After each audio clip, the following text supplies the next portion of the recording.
Hi guys, how are you? I've missed you guys in the full video format, but I'm finally back with another video.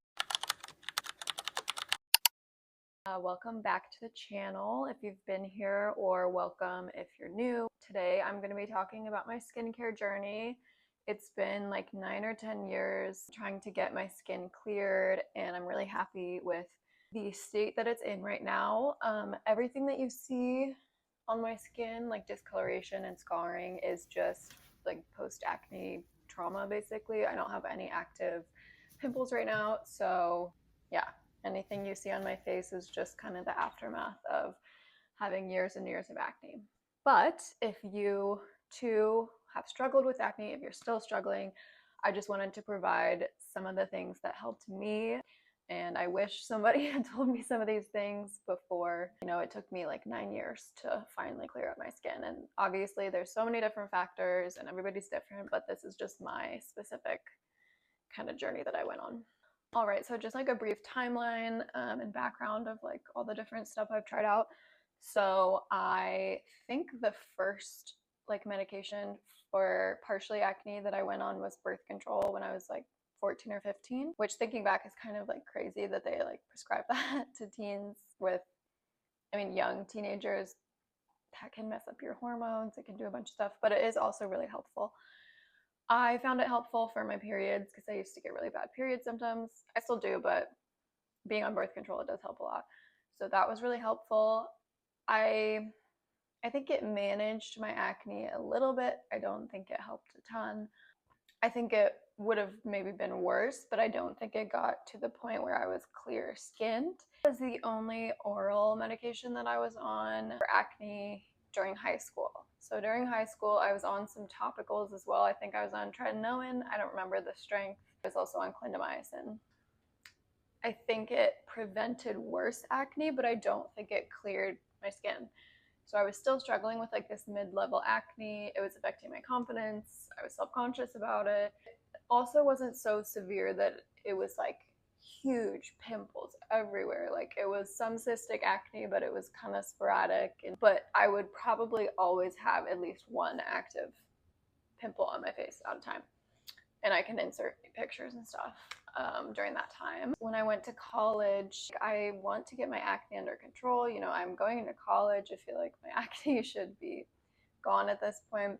I decided to go on Accutane, which I've mixed reviews about, but Accutane, I think in 2022, for the first time, I think I got up to like 40 or 50 milligrams of Accutane. Again, I don't think it really helped that much. I also had bad symptoms using it, so I know people that it has completely cleared their skin and they haven't had a pimple since. Not my experience at all. I went off of it, and I would say maybe like 4 months later, my skin was like the same that it was pre-Accutane. So I kept going to the dermatologist. I kept using topicals. I was trying a bunch of different stuff. There's so many different acne treatments and medications, and some people it works, some people it doesn't. This is just my experience. For my acne, birth control, azithromycin, Accutane, all three of those, not bad, not great. And also in 2022, I decided I wanted to try modeling.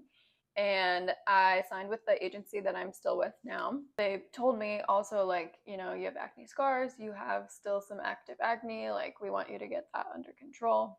And that was something that I was still very self-conscious about.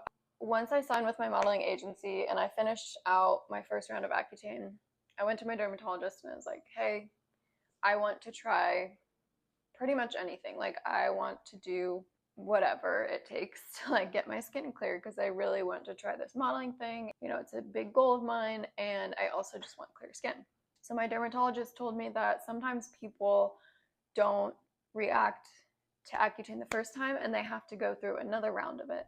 So I was like, okay, like I guess I'll try that. Maybe, my body's just weird and it didn't really work the first time and it'll work the second time, whatever. They're like 8 to 9 months.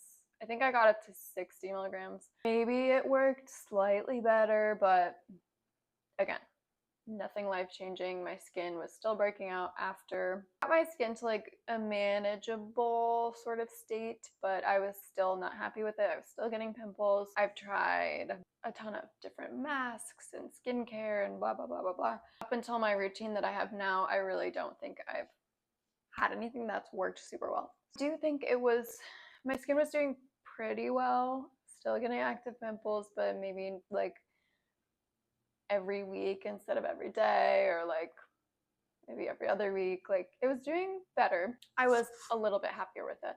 So the 2 courses of Accutane happened 2022, 2023. So that happened then. 2024, probably maybe like 6 months after I finished the 2nd round of Accutane. It was this summer, it was last summer, and I just started to break out so badly. Like the worst maybe in my whole life. Like I was just getting complete like breakouts, and my skin was so congested, and it was just horrible. Kind of just felt like hopeless. I was like, oh my gosh, like I've tried almost everything under the sun and nothing is helping. So that's when I kind of decided to dig a little bit deeper and see maybe if other things were causing it. I started looking into like my diet more and what I was eating, which I was eating very clean still. Like I've always been a healthy eater, at least in the past like probably 4 or 5 years. I try to eat mostly whole foods, and I try to eat more balanced. I'm sure some of you guys know, if you've researched causes of acne, whatever, it can be things you're eating like dairy, sugar. It can also be your gut health. Like if you're having gut related issues, that can show up on your skin. So I was just kind of trying to like try whatever. And that's when I kind of started on a little journey of trying to heal my skin through what I was eating, but it was in combination with products from my dermatologist as well. So it's kind of a combination of different things. So I'm going to show you the skin products that I use now, and then I'll tell you about diet stuff that I changed. So these are the topicals that I currently use. This is tretinoin 0.1%.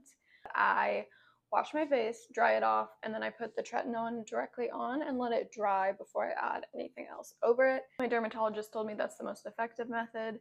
You're not supposed to sandwich it in between things, so don't like put on moisturizer or a serum and then put this over it. Like put this on your clean, dry skin. I did just increase to 0.1% also to try to get rid of some of the scarring that I have. The other product that I have really loved, and I really, really recommend it, is azelaic acid gel, 15%.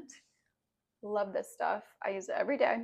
If I feel any sort of like congestion in my skin, or I feel a pimple that might be coming on, like that like itchy feeling, and you can feel like a pimple that's about to start, or it's a little bit painful, you put this on, you're good to go. It has really helped in preventing further acne for me. Next prescription product that I'll show you is this. It's called Amsique. It is a foam that is antibiotic. Instead of taking an oral antibiotic, it's like a topical one. It is kind of funny. It's like a yellow color, and it's mixed with coconut oil, so it is a little bit oily on the skin. I prefer to use it as like a spot treatment. So that's one thing about it, but it is really, really effective. I will say, if you want to try this, get it from a specialty pharmacy. Have your dermatologist or doctor send it to a specialty pharmacy. It will be a lot cheaper. At least that's my experience. I tried to get this at my local Walgreens, and it was like, with insurance, $300 to $400. Then I got it from a specialty pharmacy, and my copay was like $15 to $20. So watch the price on this one, because it can be really pricey depending on where you get it from. Last skincare thing I'll show you. I have been obsessed specifically with this product, but their whole skincare brand, and it's the Skin 1004. It's a Korean skincare brand, which I used to think wouldn't be my jam, because like they, the classic thing is like the 9-step skincare and all the toners and stuff. But I just use their main products. I use their cleanser and their moisturizer, specifically their soothing cream. One of the factors that I think was lightly contributing to my acne also was the moisturizer I was using. No hate to this brand because I used to love this brand and I would buy it for years and years and years, but La Roche-Posay, the specific moisturizer, I was using their Ultra Repair moisturizer for years and years and years because I do have combination skin, so I would have dry patches and then I would have oily patches. So I was like, okay, well, let's just fix the dry part. And then I think I just saw like a video online or something that said that it does have ingredients in it that can clog pores if you're acne prone. So I switched to this, specifically the soothing cream. It's like a gel moisturizer and it's super moisturizing. Like it's perfect for combination skin. It does not leave any sort of oily texture, residue, whatever. I highly recommend. I have 3 different moisturizers from them and I love them all. Okay, so that's it for topicals. And so my last dermatologic product that I'll tell you about that I think is probably like 50 to 60% of my success with my skin is Spironolactone. I went on Spironolactone after I went to my dermatologist last fall probably. She was like, okay, you've tried Accutane, we're gonna try something else, we're gonna try Spironolactone. I will say it probably took 2 to 3 months to see a difference. Like I was like, the first 2 months I was like, great. So I'm on another medication that's not working and this is all useless and blah, blah, blah, blah. After about 2 to 3 months, my skin has literally been consistently clear since then. I'm on 75 milligrams and I've done well with that. I think I started on 25 and then we upped to 50 and then 75 because it is a medication that can also have side effects. It's a diuretic, which means it makes you pee a lot. It like clears the water from your system basically. And it can cause like some dizziness. It can cause headaches occasionally. You just have to make sure you're drinking enough water. Also, those side effects should go away within a couple weeks. Another thing, if you aren't wanting to, if you don't have access to a dermatologist or you maybe can't afford certain things, I've heard success with people drinking spearmint tea because apparently it has some of the same properties as spironolactone. So that's an option you could try. I also know that clear stem has helped some people as well. It's more of a holistic medication compared to spironolactone. So you could try that option as well. I'll put those. Okay, so now we'll get into sort of the final portion of the video. I didn't want to make this too long, so hopefully it's not. But the final portion is going to be kind of diet changes that I made that I saw a good difference in. So when I had that huge breakout in summer of 2024, last year, I think it was triggered by dairy. I had been eating Greek yogurt for breakfast every day.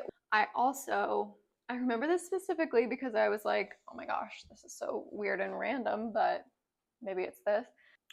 Was drinking that Chobani sweet cream creamer in my coffee for probably like 2 weeks. And that is like right around the time. I think like literally that week I started to notice the acne. I wasn't a person that had a lot of dairy to begin with. I wasn't even a milk drinker. Like I had almond milk. I don't really do all that. And I love making coffees, as you can see, at home. And I was like, oh, I gotta try this. Like that sounds fun. I don't think that it was the root cause of it because I had breakouts that were really bad for months after that. But I do think it might have been like the catalyst that caused just all those breakouts. If you struggle with acne and you have tried everything like I did and you are feeling a little bit hopeless, I would just say try going dairy-free for 2 weeks to a month. It does take a while for any previous dairy that you've had to like get out of your system, I think, and like to kind of set your hormones back to normal. I still have dairy sometimes. I just really watch what I'm having. I still have Greek yogurt every morning. I'm sure if you guys are subscribed to me, you see what I eat in days, and I'm eating yogurt every day. 0% fat Greek yogurt, like the lowest lactose you can possibly find. I took a break for a while. I think I was eating like coconut yogurt, like non-dairy yogurt, and I do think that helped. So even just giving yourself a break, and then you can try to introduce it back in small ways. So aside from dairy, refined sugar. I've always been someone that has a sweet tooth. I love sweets. I love dessert, whatever. Sugar definitely can cause acne, refined sugar. So just try to adding maple syrup into my coffee, 100% maple syrup, not pancake gross syrup, instead of sugar. Or you can use coconut sugar instead of like white sugar, brown sugar, whatever. Those are great and pretty easy swaps that you can make, and it should make a difference. So if you don't quite want to cut out sugar fully, just make those swaps. I'll go back to skincare just really quick. If you feel like you've tried a billion different skincare products and you just don't think they work for you, or cut it back extremely. Like try cleansing your face with like a gentle foaming cleanser, and get like a gel or mixed gel cream like the one I showed you, moisturizer, and like do a 2-step skincare routine for a week and see if your skin is doing better. I know skincare is really trendy and having a 7-step skincare routine is really aesthetic and whatever, but sometimes your skin just like, it's too much. So 3 things that you can try right now if you want to do a little trial for your skin is cut back on dairy, try dairy-free for like 2 weeks, cut back on refined sugar, cut back your skincare a lot. Of course, disclaimer, everyone's different. Everything is dependent on you and your specific lifestyle and everything, but these are easy things that you don't really need to spend money to do, and you can try and see if it helps. Is raw carrot salad. I love raw carrot salad. So raw carrots flush out excess estrogen in the body, get your system back into like baseline. I know it's really overwhelming, and I found it really overwhelming when I was trying to figure out how to solve my problems with my skin, but those were the main things that helped me. If you have any questions, let me know below. I will answer anything you guys ask. I understand the struggle, and I hope any of these tips helped you guys out a little bit. Love you guys. Thanks for tuning in and sticking to the end. I'm so happy that you are here. I will see you in the next video. Bye.